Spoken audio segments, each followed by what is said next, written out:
Que não morra o homem sem saciar seus desejos, aquilo pelo que lutou destemidamente, mas que ele saiba também que não há armadilha maior do que entregar-se aos prazeres na vã esperança de encontrar a saciedade.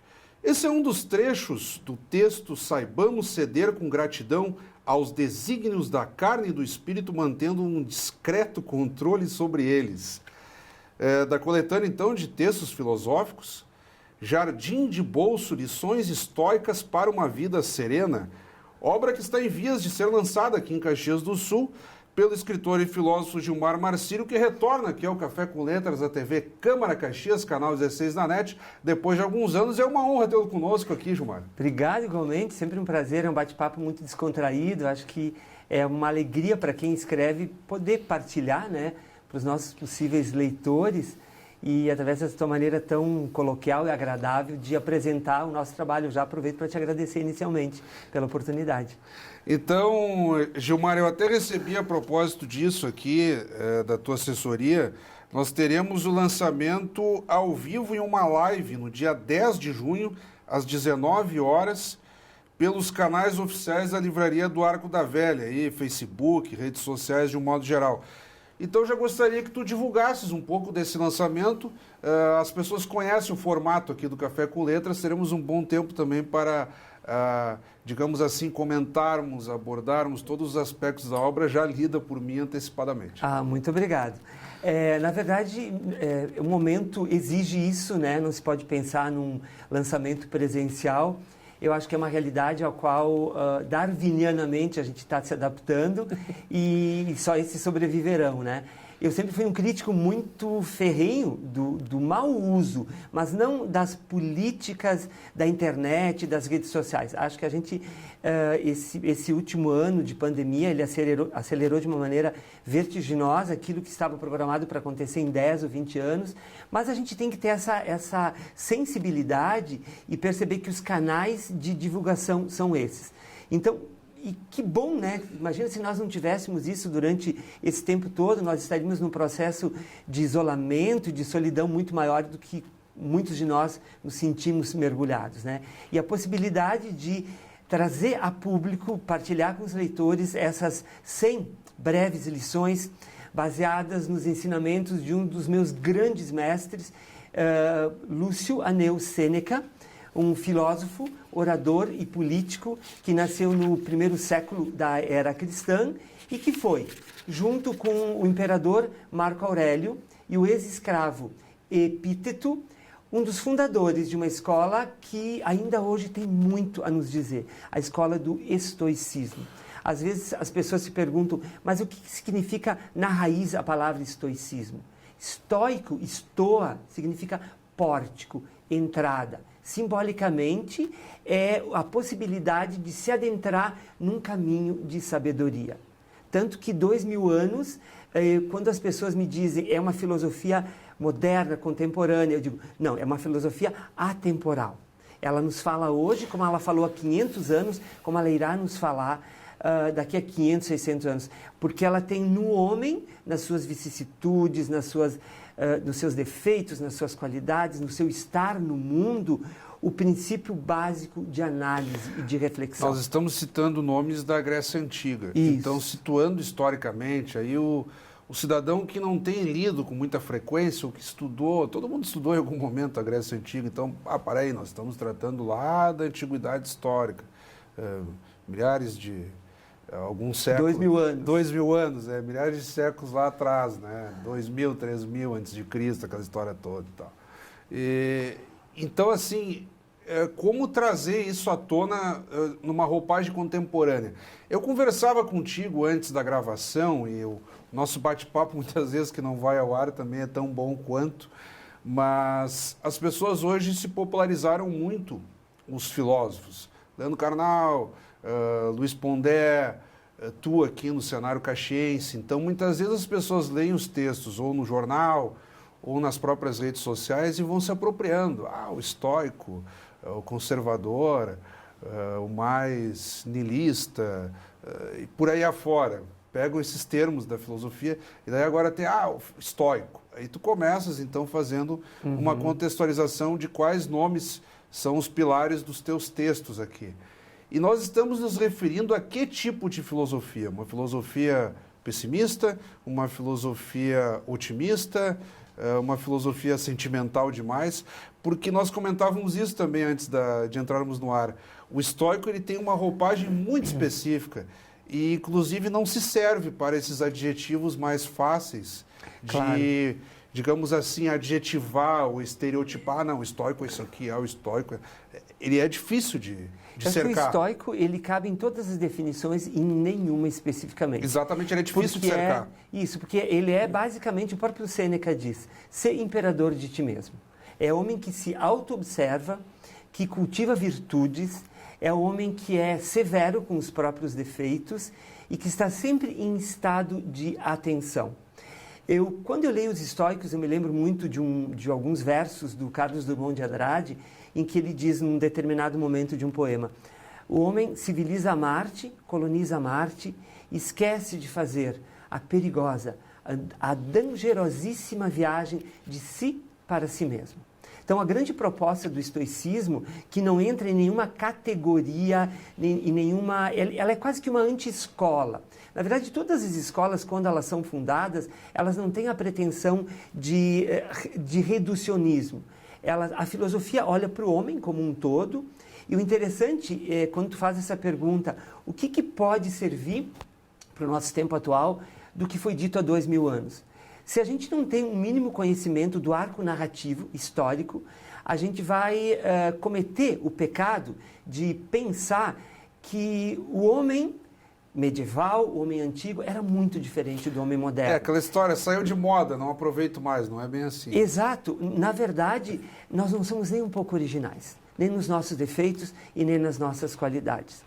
O que existia no universo do mundo grego, principalmente na política, e o Sêneca foi um grande orador, um grande político. Vale lembrar que ele foi preceptor do Nero, né? Depois ele cai em desgraça e no final da vida ele é obrigado a cometer o suicídio por ordens do próprio Nero, que antes o teve como conselheiro, mas que por desavenças, né, o imperador tinha essa capacidade ou essa prerrogativa de pedir que os seus inimigos se matassem. E era um ato de honra. Na verdade, um valor que hoje em dia está bastante em desuso, mas que naquela época ser desonrado equivaleria praticamente à morte. Aliás, era muito pior. Era viver em degredo, era viver longe daquilo que se preconizava como sendo o ideal para se estabelecer como um homem justo, como um homem do bem. E o Sêneca pratica esse ato de suicídio com a mesma aceitação que um Sócrates faz alguns séculos atrás, e ele mostra que, na prática, a filosofia dele é muito mais do que um conjunto sistematizado de lições para o bem viver. Ele potencializa isso e carrega em si mesmo como exemplo aquilo que ele pregou para os outros. Tanto que a morte, debruçar-se sobre a morte, refletir, que é um tema absolutamente afastado da nossa realidade, era muito presente entre os estoicos. Eles tinham uma noção muito real, muito tangível do efêmero. Tanto que eles falavam no instante. O que importava para eles era colher o que a vida te dava dentro do instante. Eles falavam e nisso eles flertam muito com o budismo, tá? E até com o cristianismo. Mas tu falas também de uma consciência da morte, uma consciência da finitude. Uma consciência e um olhar muito próximo. Eu lembro aqui um verso de um poeta alemão chamado Rainer Rilke. Ele dizia, minha morte nasce comigo. De certa forma, com uma outra linguagem, o que os estoicos fazem é isso, é ser acompanhado. Vamos lembrar que durante séculos, nas casas, né, não só entre os gregos, mas entre os romanos e outras civilizações, o símbolo da caveira, que hoje nos causa um certo horror, e nós olhamos quase que com repúdio, ela era uma espécie de amuleto, era o memento mori. mores, ou seja, lembra-te de que vais morrer. Isso que em isso princípio... virou quase um mantra na Idade Média, entre monges Isso, e tal. exatamente. Diariamente. O que para nós soa quase que soturno e a gente procura fugir. Uma coisa mórbida. Não, né? é mórbido. Ele traz a presença de algo que é inerente ao ser humano. Né? A gente afasta essa ideia, mas ela está absolutamente colada à nossa realidade. Mas mais a imediata. consciência da morte também significa o que tu estás dizendo, de valorizar o presente. Isso. O sujeito que não tem consciência da finitude fica, bom, se eu não posso fazer hoje, tem amanhã. A gente procrastina, vai né? adiando aquilo, né? Então, tu percebe que há 2000 anos, os problemas que eram deles são nossos também. Claro. Tanto que num outro momento, o Sêneca vai dizer, como é breve a vida dos ocupados. Tu quer alguma coisa mais contemporânea? Hoje todo mundo se queixa que não tem tempo para nada. E aí ele vai dizer num outro momento... Que é relativo, né? A questão é o proveito Claro, do tempo, né? ele diz que a vida nunca é curta. Ela é bem ou mal vivida. Na verdade, nós temos um arsenal de horas muito grande à nossa disposição. A questão é de como a gente as gasta. Nós vamos entrar no teu próprio processo criativo, porque as pessoas quando ouvem falar em filosofia, exceto aqueles que são muito interessados, já se repelem um pouco. Filosofia é algo meio complexo, algo complicado. O livro não tem nada de complicado, mas nós vamos entrar nisso depois. Eu ainda queria pegar um ponto. Alguns filósofos tratam dos estoicos sobre o viés da disciplina, da organização. Isso aparece no teu livro, mas muitos que possam ouvir falar em disciplina vão associar a um viés mais de organização militar, de rigor, de normas. E a disciplina aqui ela é muito mais numa organização devida. Tu já falaste muito disso na tua abordagem, mas eu gostaria de pegar também um ponto assim. O que se nota no livro é um respeito à organização do mundo, às pessoas, aos sentimentos, aos valores, às atribuições de cada um, uma noção de que há também uma figura absoluta, que possa ser uma divindade, enfim. Então eu gostaria de entrar também nesse ponto da disciplina, mas da disciplina como uma organização de vida estoica, porque aí nós estamos pegando exatamente o âmago da obra. É muito interessante essa questão. Vale lembrar que a gente está falando de uma sociedade extremamente hierarquizada, onde os papéis eles eram definidos muito cedo, embora a gente pensar num desses pilares, que é o epíteto, alguns chamam de epiteto, ele foi um ex-escravo. E que através do conhecimento, da sabedoria, da compreensão da realidade que o cercava, ele se transformou um mestre, inclusive um mestre para muitos mestres.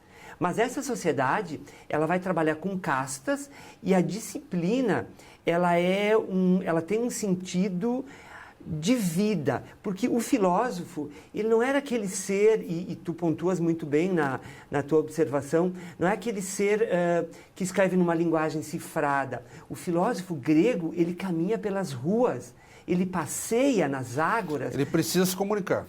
Ele mais do que precisar, não existe filosofia acadêmica. Né? É um período em que a filosofia está inserida de tal forma no cotidiano, tanto que política e filosofia caminham juntos. Né? Muitos senadores foram grandes oradores, vamos pensar no Cícero, e as coisas estão absolutamente emaranhadas, não tem como tu separar. Mas a disciplina estoica, ela está muito mais relacionada a um processo de autoobservação, de severidade com aquilo que deve ser alterado. Muitas vezes nós temos uma complacência excessiva e hoje em dia parece que cabe tudo. A gente tem uma espécie de frouxidão na nossa moral, na nossa ética, na maneira como a gente se conduz em relação a si, em relação aos outros. Lembrando a questão de como era importante para eles a autoanálise, eles construíam essa disciplina e se mantinham fiéis. Tanto que morrer, suicidar-se, era um ato de honra, como foi, durante muitos séculos, a prática do harakiri no Japão. Né? Cortar a barriga com uma adaga. Era um ato de se morria como um herói. Sobretudo para aqueles que, por um motivo ou outro, fossem descobertos por mal feito, vamos supor, um caso de corrupção, coisa do tipo, o sujeito foi descoberto, então a honra dele é afetada de forma praticamente irreversível, e aí o sujeito não submete simplesmente a uma pena, como ser preso, pagar uma multa, ele se suicida. Isso reverberava gerações e gerações. É muito interessante. É capaz de ainda ter pessoas que... Sim, tem sociedades mais fechadas, tu pensa nas sociedades islâmicas, né, adeptas Fábio? a esse tipo de prática. Com certeza, mas é muito legal, eu acho que num período de excessiva polarização, onde a gente tem amigos que pensam como nós, ou inimigos que simplesmente ousam professar maneiras diferentes de conceber a vida, política, historicamente, existencialmente, sexualmente, enfim, a gente fazer a leitura dessas sociedades que são muito distantes da nossa, porque elas mostram que tudo cabe no humano. O Terêncio, um antigo filósofo, também dizia: nada do que é humano me é alheio, porque cabe dentro do homem, de cada homem, todos os homens. E quando a gente tem essa generosidade em acolher as motivações do outro, em outra época, em outro espaço social, físico, a gente vai ser mais condescendente, a gente vai ser menos severo e vai entender essa pluralidade, esse leque quase infinito que é o homem. Os estoicos tinham a pretensão não de mapear todo esse universo interior, mas simplesmente de fazer esse recorte a partir de uma realidade que lhe era muito cara, que era uma realidade em que os costumes, a família, a religião, a filosofia, eles tinham um peso como talvez não tenham hoje em dia. Nós vivemos na já gasta, mas sempre necessária expressão cunhada pelo Bauman dos tempos líquidos, né? Que traduz cada vez mais essa impossibilidade de sustentar, às vezes, valores, códigos que não pertencem unicamente a um tempo, porque eles são constitutivos do ser humano. Tu citas o Bauman falava muito da pouca sustentabilidade das amizades, inclusive. Isso. Porque o sujeito tem lá milhares de amigos no Facebook, e não tem nenhum, né? No Instagram, história, né? E deleta, e acrescenta e tal, né? E ele falava assim: mas pense no desgaste para você desfazer uma amizade. Né? Se você, por um motivo ou outro, foi traído, ou se decepcionou com seu amigo e tal, aquilo não é algo muito simples, aquilo vai te demandar um desgaste, um planejamento e tal, enquanto no Facebook, basicamente, é um clique ali, o sujeito... Sem dúvida. Desfazer. Mas logo 3, 4 te adicionam e tu, bom, agora já tenho 5, 6 amigos a mais, né? Quer dizer, o pavor do cancelamento, essa lance, palavra que virou... É um lance quantitativo. Sem né? dúvida. Agora, a amizade pessoal ela tem um outro impacto. Né? Sem dúvida. Mas eu resisto à ideia, Fábio, de acreditar que a gente vive na pior das épocas. Eu gosto muito do estudo da história, porque se tu fores mesmo pegar a sociedade grega, era uma sociedade de escravos, onde as mulheres não tinham voz ativa nenhuma e onde uma pequena elite comandava o pensamento e determinava as guerras. Era uma sociedade extremamente belicosa. Se tu fores ler o livro de um psicólogo canadense chamado Steve Pinker, o título é Os Anjos Bons da Nossa Natureza, ele prova, por fatos, que a nossa época é uma das épocas mais pacíficas, onde menos se guerreou. O homem, de um modo geral, está sempre em atrito, está sempre matando. Hoje nós temos a informação que chega de uma maneira muito rápida, mas ela não dá conta de que são focos, sabe? São só e outras arenas espaços. De disputa também. A arena de disputa hoje não se reduz só ao ato de guerrear, de matar. Claro, a arena de disputa virtual, discursiva. Então as pessoas também têm outras formas de beligerarem, entre aspas. Né? E eu acho que o Sêneca teria muito a nos falar hoje em dia. Né? Ele mudaria a linguagem, certamente ele estaria no Twitter, porque especialmente uma obra dele que eu gosto muito, chama-se Cartas a Lucílio, que é a reunião de centenas de cartas que ele escreveu para um discípulo, justamente chamado Lucílio, que eu sugiro para vocês enfaticamente. Ele aconselha.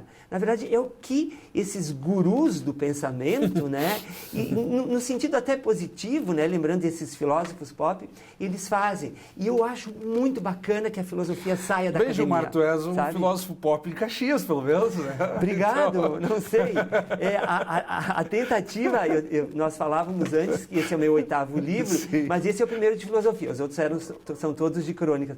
A tentativa é isso, tanto que eu enfatizei no começo, né, Fábio? É um livro de filosofia cotidiana. Claro, a ideia assim, é sem textos claro. curtos, mas assim, que joguem nas pessoas para uma possibilidade de praticar. Breves enunciados filosóficos. Exatamente. Assim. Nós vamos fazer uma breve interrupção, Gilmar, para quem acompanha nosso Café com Letras. Tu estás citando aí os autores de forma muito tranquila, espontânea, no decorrer do nosso bate-papo, mas de imediato nós vamos chamar as dicas do autor. Roda a vinheta aí.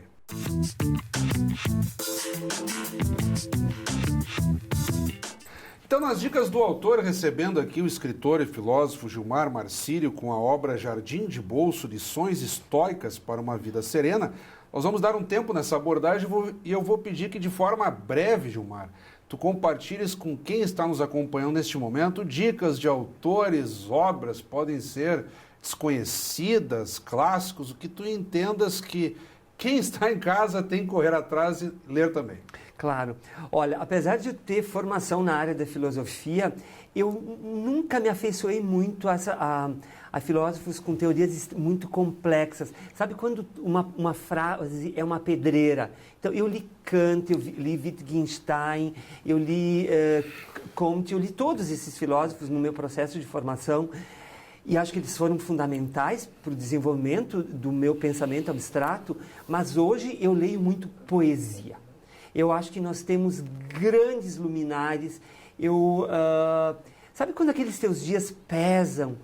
Tinha um amigo que dizia uma frase muito bonita, ele dizia assim, o João Batista: há dias de muitos dias e dias de dia nenhum.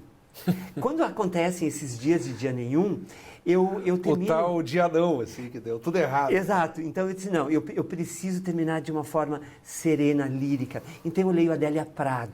Que o tudo errado também é relativo, né, Gilmar? Mas porque ele torto, pode te ensinar, assim. ele pode te ensinar. Exatamente. Né? Mas para isso que existem os filósofos, os estoicos, e na verdade a gente aprende também com o homem comum. Eu acho que a gente tem que sair um pouquinho desse conceito pretensioso que só nós que mais trabalhamos com isso assim, podemos dar conselhos, lições. Eu aprendi muita coisa. Eu moro no interior, numa chácara, e às vezes em conversas prosaicas, cotidianas, fica esse resíduo de ensinamento que depois, transformado num outro tipo de linguagem, ela reverbera numa lição muito mais profunda. Então, eu não tenho a pretensão de achar que os mestres eles brotam só dentro de um livro, de uma obra, de um filme. O dia a dia te fornece, basta a gente estar em estado de atenção. E é o que nós estamos vendo aqui, já voltando para o livro, então, o Jardim de Bolso, Lições Estoicas, é o que nós estamos vendo aqui. Muito dessa tua abordagem, ela está esmiuçada aqui numa linguagem muito, quase que informal, quase que num bate-papo, como nós estamos tendo aqui, que facilita a compreensão do leitor.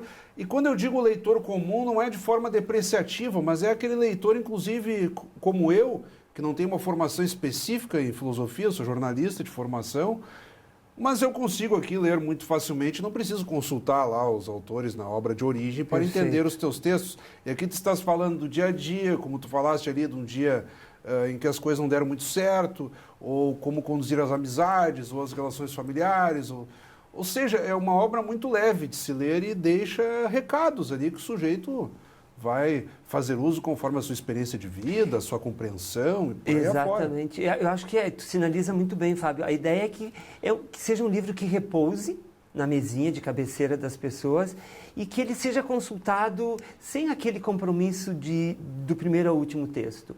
Porque eu enfoco 100 temas diferentes a partir dos grandes ensinamentos do Sêneca. Eu tenho um segundo livro já pronto, escrito, que não sei se vai se chamar Jardim de Bolso 2, mas ele está pronto, já tenho mais... Bem, já fica o convite para tu retornares. Né? Olha, muito obrigado. E assim o farei com o maior prazer. Nos próximos meses, aí, quando for lançado.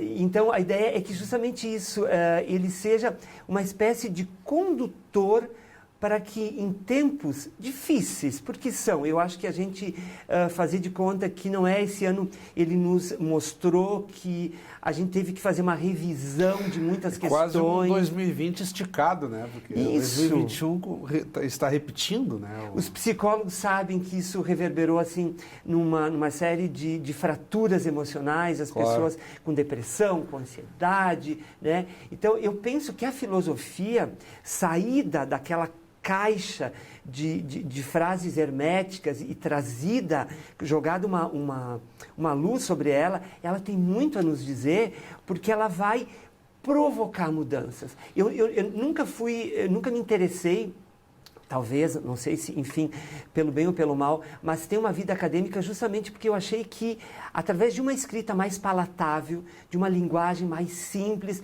mas sem abdicar do rigor da escritura, porque eu acho que às vezes a gente faz uma concessão excessiva para alcançar um público maior. Sim, uma filosofia que comunique, que não fique restrita ao chamado gueto acadêmico, ou seja, professores e alunos falando só para si mesmos. Exato, tipo. Mas cuidando para que ela não peque e ela não caia que ela não seja excessivamente facilitadora e não provoque, sabe, no leitor esse desejo de buscar outras obras.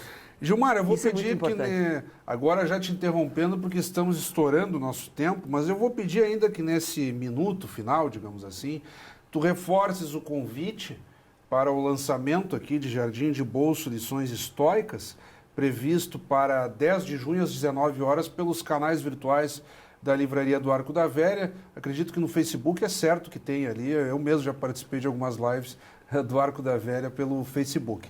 E também, se for possível, que tu faças um convite aí para a Galeria Gerborheim, da qual tu és diretor, como que tem funcionado agora no momento de pandemia, as pessoas ficam muito assim, mas será que pode ir lá visitar? O que tem acontecido? Claro. Enfim. Então, para tu aproveitares aí esses minutinhos finais aí para um rescaldo, digamos assim. Que ótimo, muito obrigado. Então, no dia 10, quinta-feira, às 19 horas, pelo Facebook, Instagram e YouTube do Arco da Velha, a gente vai estar fazendo um bate-papo muito bacana com o Marcos Mantovani, que é um escritor, ele não é de formação, mas é um filósofo, é um poeta, né? Eu tive a felicidade Mantovani que já esteve aqui também. Ele escreveu 2 livros espetaculares, então vou ter o privilégio de tê-lo como mediador nessa conversa. Quero enfatizar que esse livro foi publicado pela Foco, uma editora de São Paulo, que acolheu os meus originais e imediatamente aceitou publicá-lo, então acho que isso é muito importante. Claro. Então lá a gente vai estar conversando sobre os pontos principais do Jardim de Bolso. Vou adorar, né, se as pessoas puderem acompanhar. O livro já está à venda, né, nas livrarias, pela Amazon também, né? Quem gosta muito, tanto físico quanto no formato virtual. O e-book? Tá? O e-book, exatamente. Então já pode ser comprado de várias... Pode fazer a aquisição eletrônica, né? Exatamente. E o meu trabalho também, paralelo a escritor, né, e palestrante, é na Galeria de Arte Gerborheim. Nós retomamos há um mês e pouco, agora estamos com uma exposição maravilhosa da Vera Zátera, né, falando sobre os 10 mil anos de história da Galeria Gerborheim, para situar o pessoal, junto à Praça Dante, ali na Doutor Montauri. Junto à Casa da Cultura. A Casa da Cultura, exatamente. Então, coladinha ali na Praça Dante, não tem erro. Então, a gente abre de segunda a sexta, e tem o Café do Arco da Velha. Tem o Café do Arco da Velha do lado, tem a biblioteca. Exatamente. Então, a gente vai estar lá sempre mostrando. Esperamos que ficamos com um ano assim, abrindo e fechando, uma coisa assim meio esquizofrênica. As pessoas não sabiam, né? A gente tentava divulgar. Mas está funcionando, mas com distanciamento social. Com distanciamento, Que horário a que horário? Segunda a sexta? Segunda a sexta, das 8 às 18 e aos sábados, das 10 às 16 horas. Bom, né? então... É um trabalho que eu desenvolvo paralelamente. Espero o ano que vem voltar às palestras. Uma das funções desse livro é gerar uma série de palestras. Eu vou fazer junto com a Lisete Ozelami, que é minha parceira. Assim. Até porque a gama de temas aqui é quase dá para explorar. No mínimo, dá para fazer 100 palestras. Olha só, uma por texto. Uma por texto, com certeza. Eu espero que os futuros leitores apreciem. Eu fico absolutamente sempre à disposição. Eu gosto muito dessa interlocução com eles. Acho que eu sou um ser de rua, de espaço público, apesar de morar no interior, mas me agrada muito. O que mais me fez eu sentir falta, Fábio, esse ano, é da impossibilidade do encontro. né? É verdade. Da contenção do abraço. E mesmo sabe? quando acontece, não é espontâneo. É medroso. Tem a máscara. Exato, exatamente. Aqui nós estamos com devido distanciamento, poucas pessoas na sala, mas quer dizer, Tudo é com rigor, graças a Deus. Mas ainda acontece. Mas Pior é se não acontecesse nada. Né? Exatamente. Mas o encontro com o outro, ele ficou totalmente contaminado, né? Potencialmente, tu és o meu inimigo, né? E eu sou também. Claro, não vem. Então é complicado, né? No contexto de pandemia, não está escrito na testa que ele tenha, que ele não tenha. Sem dúvida. Complicado. Mas sairemos desse. Vale lembrar que um dos grandes mestres, o Marco Aurélio, ele vivenciou a peste antonina e morreu dela. Olha só. E o importante, lá não existia ciência. Lá eles viviam muito mais à mercê, realmente, da proliferação. E hoje a gente tem, não sei como é que alguém ainda nega o valor da ciência. Uma ciência que em 6 meses gerou uma vacina. Todos estaremos vacinados até o fim de 2021, oxalá que sim. Que os anjos, os deuses... E aí no próximo Café com Letras eu te darei um abraço, Gilmar. Yes, faremos isso. Muito obrigado pela acolhida, Fábio, por ter sempre muito presente nos meus lançamentos. Eu quero te agradecer muito e dizer que o meu desejo é que ele te traga bons momentos de reflexão. Já me trouxeram e me inspiraram aqui para essa entrevista. Mais uma vez, muito obrigado, Gilmar. Gratidão minha também.